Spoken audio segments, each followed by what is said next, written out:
From Silicon Valley, the heart of startup land, it's Getting to Alpha, the show about creating innovative, compelling experiences that people love. And now, here's your host, game designer, entrepreneur, and startup coach, Amy Jo Kim. The first time I met Jeremy Liew was, appropriately enough, in a pitch meeting. My partner and I were on fire with a startup idea that merged social media with neuroscience-based brain games. Jeremy believed in us, seed funded our startup, PhotoGrab, and helped us complete a sale to Lumos Labs. You really get to know someone when you're in the trenches together. My conversations with Jeremy are always enjoyable and enlightening. Check out his thoughts on the relationship between founder and funder. You've got to let the founders drive. You can't be that super annoying backseat driver that is constantly saying, "Oh, it's traffic light, stop! It's red, it's red. Oh, you're getting a little too close to the median. Like pull in, pull." Like you've got to let the founders drive. But a good passenger in a car can still be helpful to the driver, not by trying to micromanage or try to grab the wheel, but by saying things like, "Oh, I think our exit's in about 3. Is 3 down from now." Like that's actually a useful piece of information versus turn now, right? So how can you help a founder who hasn't driven this way before, is oftentimes a first-time founder that's building a company for the first time, and tell them what's around the next curve that they haven't seen. Join us and discover what a top-tier Silicon Valley VC thinks about investing in consumer tech. Welcome, Jeremy, to the Getting to Alpha podcast. Thanks, Amy. It's great to reconnect. Yeah, it's great to connect with you. I'm so excited to get a chance to talk with you. You've had quite the year or two, quite a whirlwind these days for you. It's been a terrific last 18 months for the firm, and it's been exciting to be able to get some companies public and get some companies acquired. It's been terrific. So, give us a glimpse into your work life. Now, I know that every day is different, but just like pick a day, last Thursday. What does your typical day look like? What is your life filled with? Like, who are you interacting with? What kind of decisions are you making? The thing that I love about my job is that I get to meet entrepreneurs and hear about what they think, the future holds. There's a author, Neil Stephenson. He says that the future exists. It's just unevenly distributed. And I think that's right. And I think that encapsulates the job of venture capital really well, which is you meet these entrepreneurs for whom a little bit of the future already exists. And then my job is to try to figure out which ones have pieces of the future that are going to spread to most of the world, and then to try to help them realize that. And it is super fun because living in the future is really fun. What a great description. How did you come to be here, to be doing this job, I know it's not all fun and games and easy, but it's kind of an amazing job. Give us the helicopter view of where you got started and how you got here. And I'm particularly interested in those pivot points along the way that really set your path in a certain direction. It is an amazing job. I love what I do, and I'm very lucky to have it. And I think that, the way that I got this job really is a series of really fortunate events. So I started out, I grew up in Australia and went to university out there, worked for McKinsey, my first job out of college. And I had a great boss. His name is Charles Kahn. He decided to leave the firm to start an internet company back in 1995. And I didn't know anything about the internet, but I knew that he was a great boss. And so when he announced he was leaving, I called him and said, "Hey, can I come?" And he said, "Sure." So, that's what led me to be working in the consumer internet space back in the mid-90s, which was pretty early. And, that was not a planned thing, but getting in early, an industry that has seen as much growth as the internet has really been fortuitous. So from that point, I worked for the company that he founded, City Search, for a couple of years, and eventually went off to business school. And while I was at business school, City Search went public and merged with Ticketmaster Online, which made it a subsidiary of what's now called IAC. It was USA Networks at the time. So I spent my summer as an intern building Excel models for Dara Khosrowshahi, who was the head of strategic planning at IAC at the time, but now is the CEO of Uber. And when I graduated, I came back and continued to work for him for a couple more years as VP of strategic planning. And through that process, so IAC is a company that's run by Barry Diller. And For him, a lot of strategic planning involves, what companies should I buy or sell? And so through that process, I worked on the acquisitions of Expedia and Hotels.com. We bought in CitySearch and Ticketmaster completely, Match.com. We sold the TV studios, the movie studios, and the TV channels. And that was the transformation from USA Networks to IAC. And throughout this process, a lot of the companies that I was working on acquiring ended up reporting to this guy, John Miller, who was the president of IAC. And in 2002, he left IAC to go be CEO of AOL. And so thought very highly of John, and I went with him. And I was SVP of corporate development and his chief of staff. And this was a very tumultuous period at AOL. The dial-up growth curve had peaked, and we'd start to see the move towards broadband. And that really dramatically disrupted AOL's business model. So it was a really interesting time to be there. So I spent a couple of years in the corporate development role before dropping into an operating role. And I was general manager of Netscape and ran that business for a couple of years. And that brings us to about 2005, where the bubble had burst about 5 years earlier, and there hadn't been a lot of investment in consumer companies for a while. People had really gone back to enterprise and infrastructure investing. But there were these green sprouts starting to show through on the consumer side. And I had a couple of conversations with some business school classmates of mine who encouraged me to get back to the Valley and to get into venture capital, which I did. I joined Lightspeed back in 2006, and I've been here ever since. That's a great story. The thing that really strikes me, well, there's a couple of things. One, there's a theme where you've worked with a great leader and then followed that leader into something really innovative that taught you a lot. So it sounds like that's something that you know how to do, is find, and somehow you found and worked with several great leaders. A lot of people say they never had a good boss. How did that work out for you? Were you looking for that? You happened into it? I mean, in a sense, that's what you're doing now, is finding great leaders. So how did you develop that skill?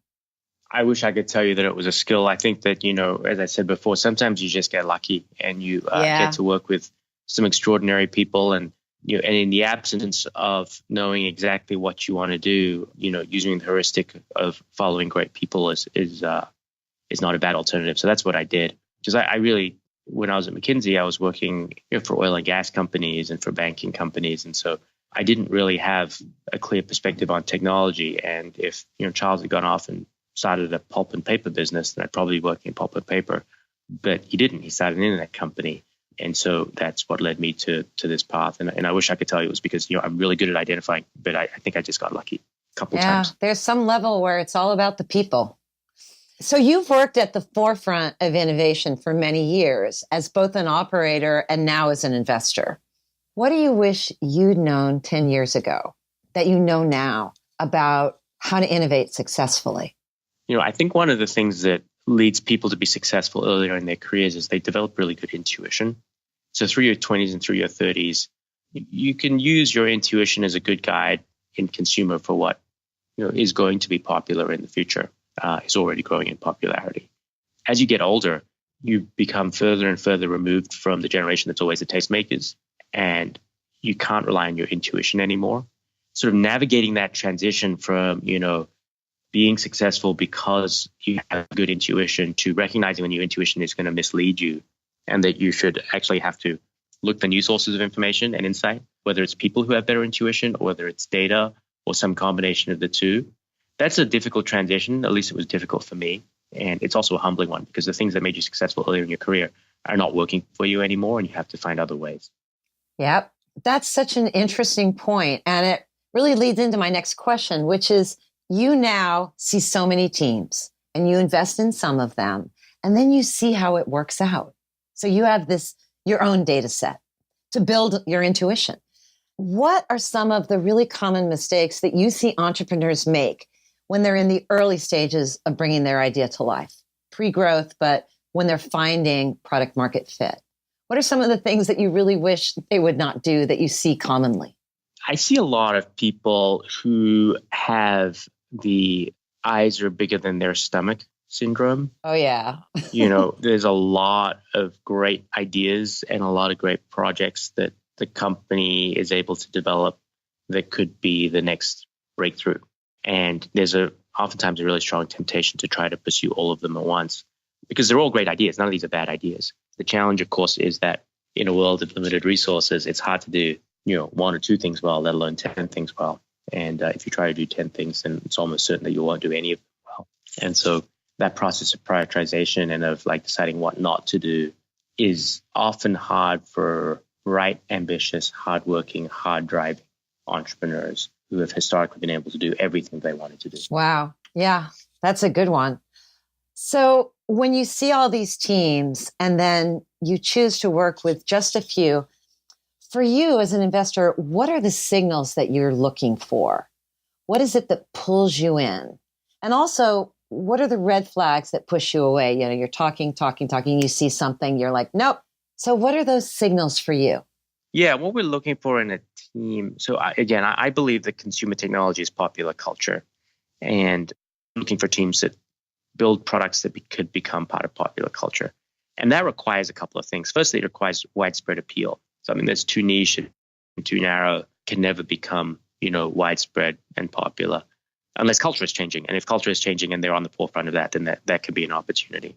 The second thing that I look for is that they're building habits so that you see people using their product many times a day, many days a week, many weeks a month, and for a long time.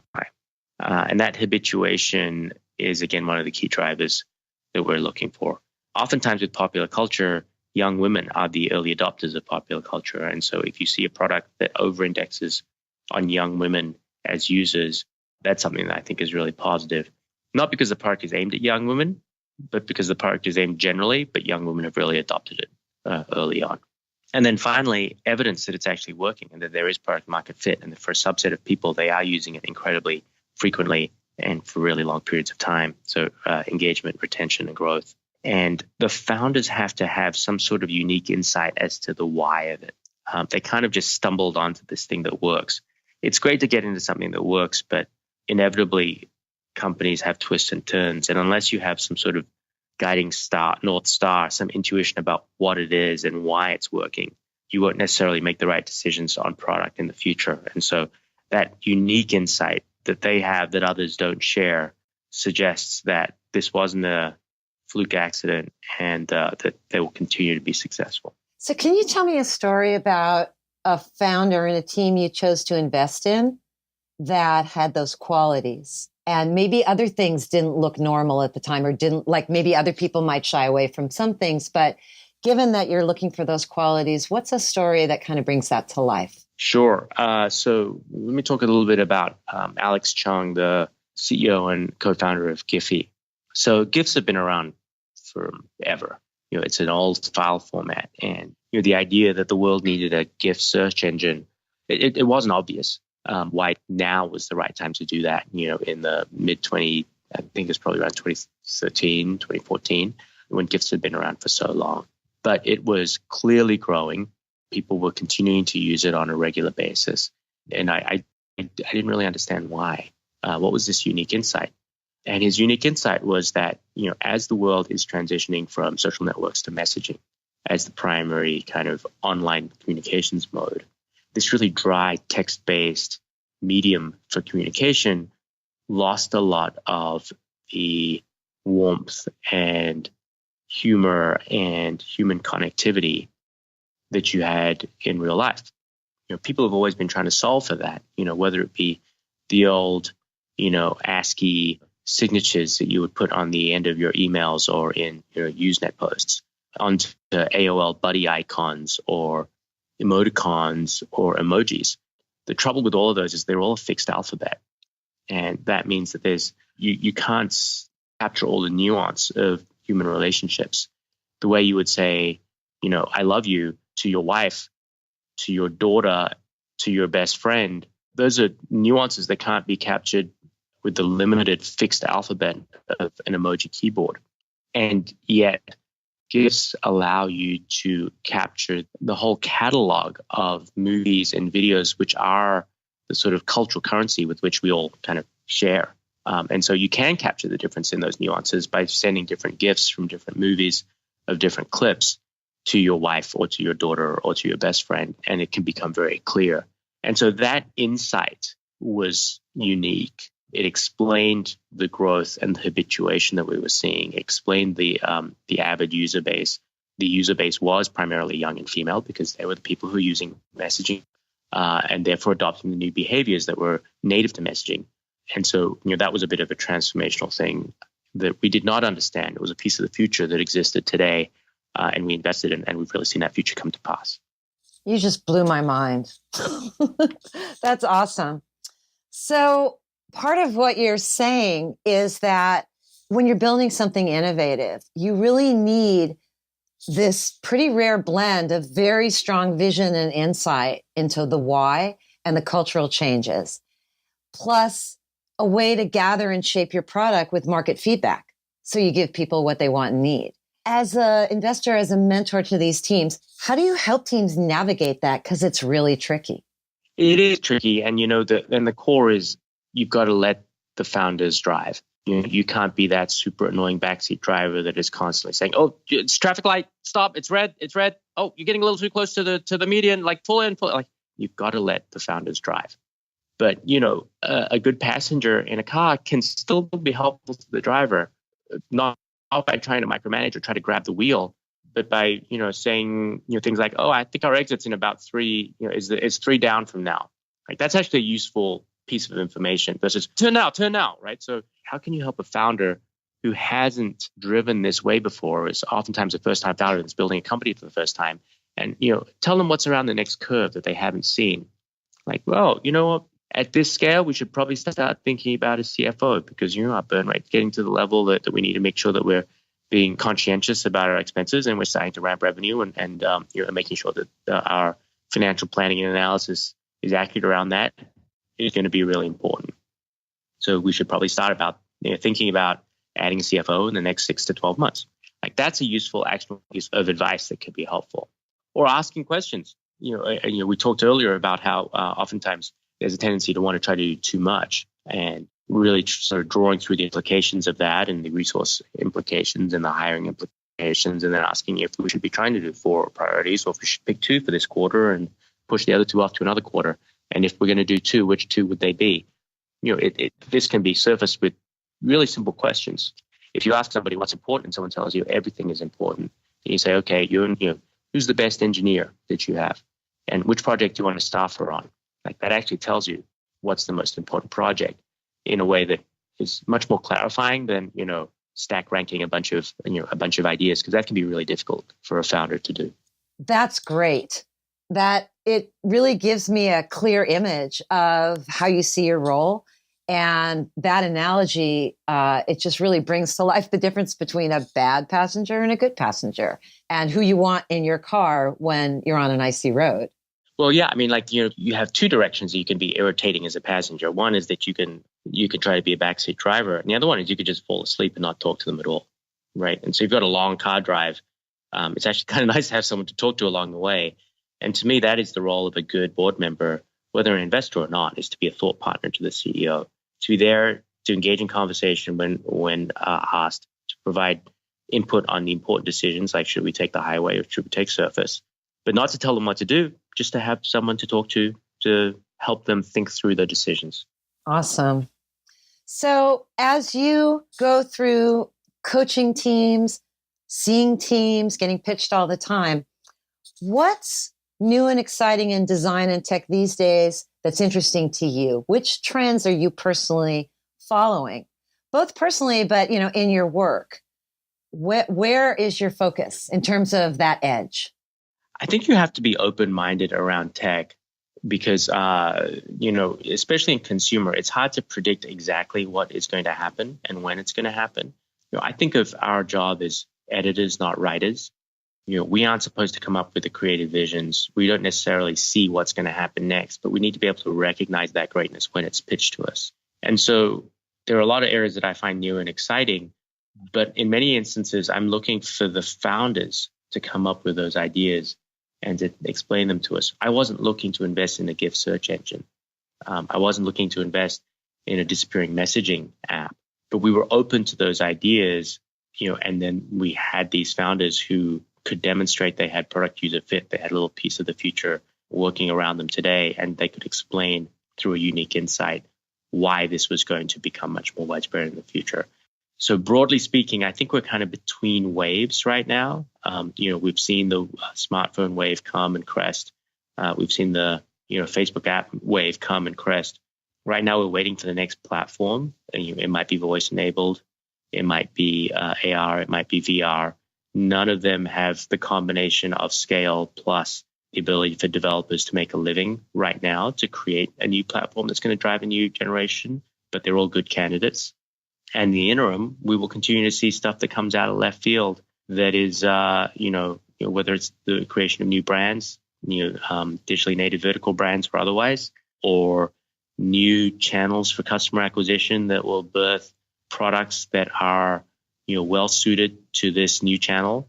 We just got to keep an open mind. And often, as with Giphy, it looks like a toy at first. Yeah, I think that's right. If you apply old models, everything looks kind of unusual. I think games in particular is a great example of that, where, game developers have gotten used to this sort of higher fidelity, more polygons, more realistic model of game creation, as the consoles got better and as PCs got better. And then when Facebook came along, as a gaming platform, or when mobile came along as a gaming platform, this idea of like, well, how can that be fun? How can a one-button game be fun? How can a simulation? A lot of the Facebook games, the complaint was that they're not fun to play, but that's through a traditional game development lens. So yeah, they felt more like toys than like true games. I think that analogy can be spread to any sort of new innovation, where oftentimes the things that a new generation finds interesting and fun and chooses to spend their time with isn't something that's necessarily understood by people who used to trust their innovation, their intuition, and now they're older and their intuition isn't as good anymore. And so you do have to look to the data, and you have to look to other sources to figure out what's coming and whether or not it might be impactful. What's your focus these days? What's on the horizon? What's coming up in your world that you're excited about? Well, consistent with what I was saying before, I'm just keeping my aperture really wide and listening to the ideas of a lot of different entrepreneurs as they see those spots of the future of today. And so, across some of those platforms, I'm particularly interested in looking at audio first, because it already has the scale, tens of millions of Alexa devices in homes, Google Home, and Apple also coming up behind them. What we don't yet have is the robust developer ecosystem, because it's really hard for the developers to make money. There's no advertising allowed within Alexa currently. Notifications is hard and discovery is hard. But those are all changes. They're not technology changes that are required. And so I'm optimistic that some of those will change over the next few quarters. And I think because you've got an always-on environment with audio first, you have an opportunity, a fertile ground for a lot of innovation. So that's one area I'm spending a lot of time. I love the way you think about that. I love that. And I agree. I think just from what I see in my world with my incoming clients, I would say that's also the trend that I see. So one more thing, you mentioned we're between eras. We're at the end of the Facebook era. Let's dig into that a little. Facebook's been in the news a lot lately, not just lately, but really throughout the last year, with privacy issues and unintended consequences of bad actors gaming their systems. What are your thoughts on that and how that plays into the narrative of this is the end of the Facebook era? Yeah, I'm not sure it's the end of the Facebook era, but I think that in general, it's really difficult to knock a giant down. But when a giant stumbles, it creates opportunities for startups. And we see some stumbles right now that will create opportunities. Oftentimes, just as with people, the strengths of a company can become its weaknesses. For Facebook, the strength of that company was that it was creating the journal record for your life, meaning that it was creating this sort of permanent historical imprint of everything that you did under your real identity. And, that was what created that was the strength of Facebook. The opportunity for Snap to develop through its ephemeral messaging, a very different experience that allowed people to kind of take back some of the frivolity and fun that was starting to get squeezed out of Facebook because everything was kept forever. And so, now that you're seeing Facebook running into some trouble around data retention and privacy and so forth, it's likely that will create opportunities for new companies to emerge in reaction to that. So I think you're right. I think it will create opportunities, and we'll all be watching really carefully to see what those companies are. Exactly. So one more, I can't resist. What do you think about blockchain and crypto? What is your perspective? I am long the opportunity in distributed apps that public blockchains allow. I think we're really early in seeing the opportunity. I think that we're in a period of manic activity. This is that it's pulling in, a lot of the most talented people in the technology space right now. And so you're seeing a ton of creativity. It's also pulling in a ton of hucksters who are out to, make a quick buck or to defraud people. And so there are plenty of ways to lose money in the investing in the crypto and blockchain space right now.